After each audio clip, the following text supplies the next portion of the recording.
tempos de pandemia, vale a pena conversar um pouquinho sobre as relações internacionais. Na atual conjuntura, a gente tem assistido cada vez mais o fortalecimento do papel do Estado na relação com as sociedades civis.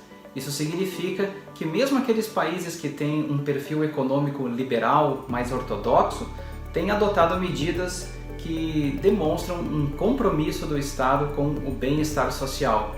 Esse perfil também tem valorizado muito o papel das organizações internacionais, não que elas não fossem importantes antes, mas agora, nessa conjuntura, elas têm se mostrado fundamentais. São elas que oferecem estudos com dados científicos que têm orientado a política pública de vários estados e de vários integrantes de federações mundo afora.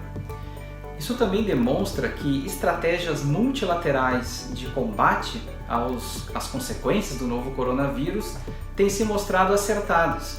O multilateralismo, nessa conjuntura, tem se mostrado mais importante do que o unilateralismo, do que as atitudes individualistas, egoístas, que tanto caracterizam o comportamento de países como Estados Unidos, Grã-Bretanha, Itália e Hungria, só para dar exemplos de alguns atores internacionais que vinham tendo um comportamento mais egoísta até então.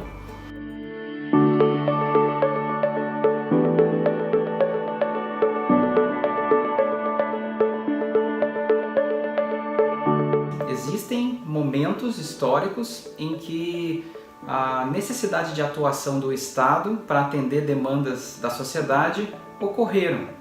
Por exemplo, durante a crise de 29, algo que não foi provocado por nenhuma bactéria e por nenhum vírus, a crise de 29 é uma crise econômica.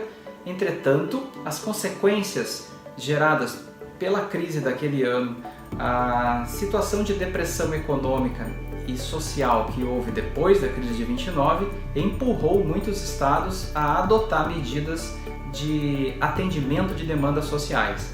A crise de 29 foi uma grande impulsionadora do estado de bem-estar social, mais ou menos como o novo coronavírus tem feito agora.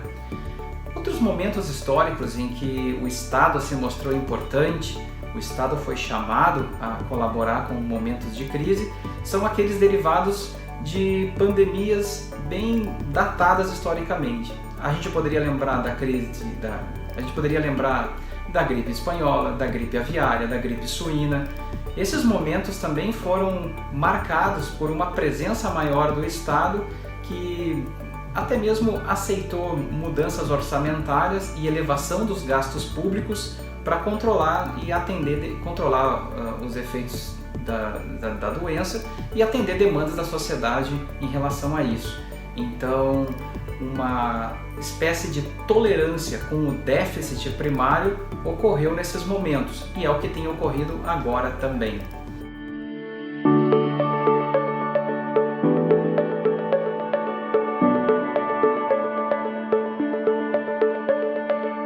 O perfil das relações internacionais se mantém. Antes da pandemia, havia uma disputa de poder, principalmente por parte de 4 atores internacionais: os Estados Unidos, a superpotência, e outros 3 candidatos à superpotência: a União Europeia, a Rússia e a China. Todos eles, durante a pandemia, adotaram as suas estratégias para superar os efeitos da doença. Todos eles buscam, após a pandemia, ou tentarão buscar, após a pandemia, uma posição mais fortalecida no cenário internacional. A posição mais fortalecida depende do grau de sucesso que esses países tiveram para lidar com os efeitos da pandemia. Quanto mais rápida, quanto mais eficiente for a maneira de lidar com os efeitos da pandemia, mais chances esses países terão de se recuperar economicamente e de fazer valer os seus interesses em escala global. Alguém poderia perguntar: poxa, mas depois da pandemia não brota um espírito cooperativo maior?